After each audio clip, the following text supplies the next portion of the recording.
Hello everyone, welcome back to Whiz. I'm Priyadarshan here, your host master, and I'm here with the answers for yesterday's 5 questions and 5 more exciting new questions for you today.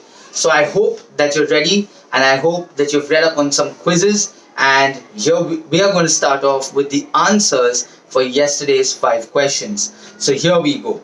So I'd shown you a series of images, or rather a series of brands, and the question was very simple: which entity owns all of these brands? So, just to name a few, you could see the Flight, you could see Schoolmate, you could see Bahamas, you could see Sparks. So, obviously, the initial connect would be footwear. So, the company that owns all of this is Relaxo Footwear. So, Relaxo Footwear was the answer that we were looking for. Moving on to the second question for yesterday. These special cups are the ones which are used during the Victorian era. To whom were these cups used to serve tea? And had also shown you a picture of the cup. Now it had a very unique design, and this was actually men with mustaches used these special cups. These specially made mugs had guards on them which prevented a man's mustache from dipping into their warm cup of tea. So they were that considerate and that thoughtful. So people who had big, thick mustaches could drink tea without it dripping from their mustache. So that's really, really thoughtful of them. Moving on to our third question for yesterday. I'd shown you a picture of a wonder child who had a crazy ripped physique, and the question was identify this wonder kid who is a football sensation from Iran.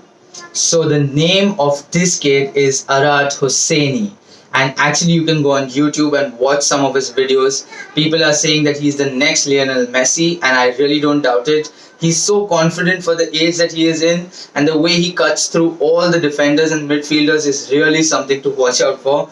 And you should also see his workout videos. It's not like his parents have, forced him to do something. He really loves doing all his crunches, his ab exercises, his pull-ups. It's really, really a treat to watch. So the answer was Arat Hosseini. Moving on to our fourth question for yesterday. I'd shown you an image which obviously would have instantly connected to Mowgli and the Jungle Book. The question was, name this song which was penned by Gulzar and the music was provided by Vishal Bharadwaj. So we all would have heard this song as a child, and the song is Chaddi Pehen Ke Phool Khila Hai. So as it goes, Jungle Jungle Baat Chali Hai Pata Chala Hai, Chaddi Pehen Ke Phool Khila Hai. So that was the song that we were looking for. And that brings us to our last question for yesterday. The person on the right side is boxer Gus Waldorf. The match was in the year 1949. He lost the match but gained lifetime infamy. Whom did he lose the match to? So actually we have blurred out that part in the picture. So it was actually very ironical and maybe one of a kind. He actually lost the match to a bear.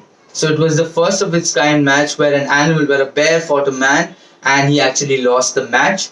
So that sums up the 5 answers for yesterday. So now I think it's time to move on to the 5 questions for today. So let's begin with question number 1. Peter Thiel, co-founder of PayPal, saw a huge opportunity, so he had invested $500,000 in this company in 2004.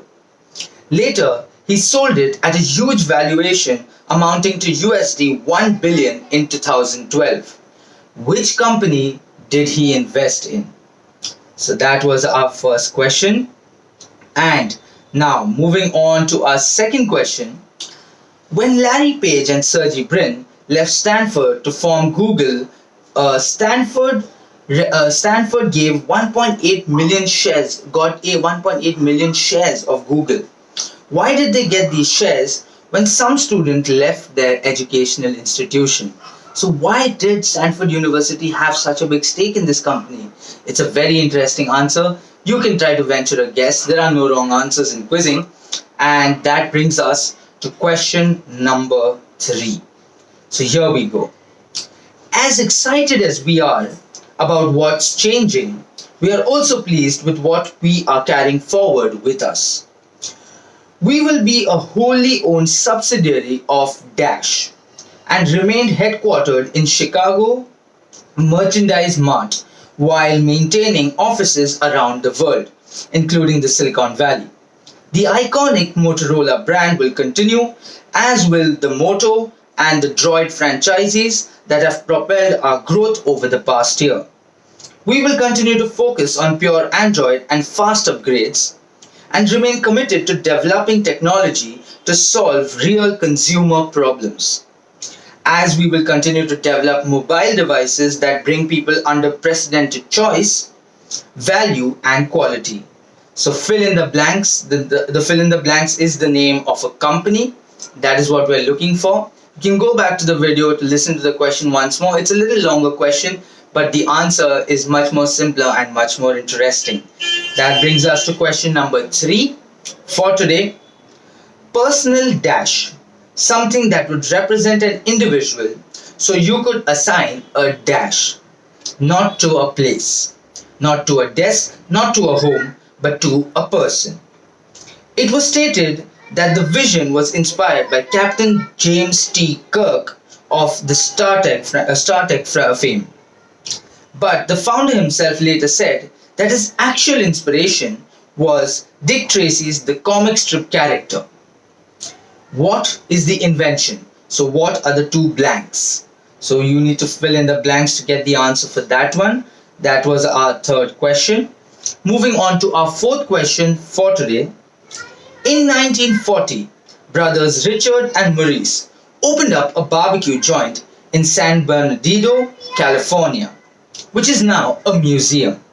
In 1986, Pam Woodall of The Economist magazine created a concept based on this joint to explain the exchange rate theory. What did he create? So that was our fourth question. Moving on to our fifth and last question for today.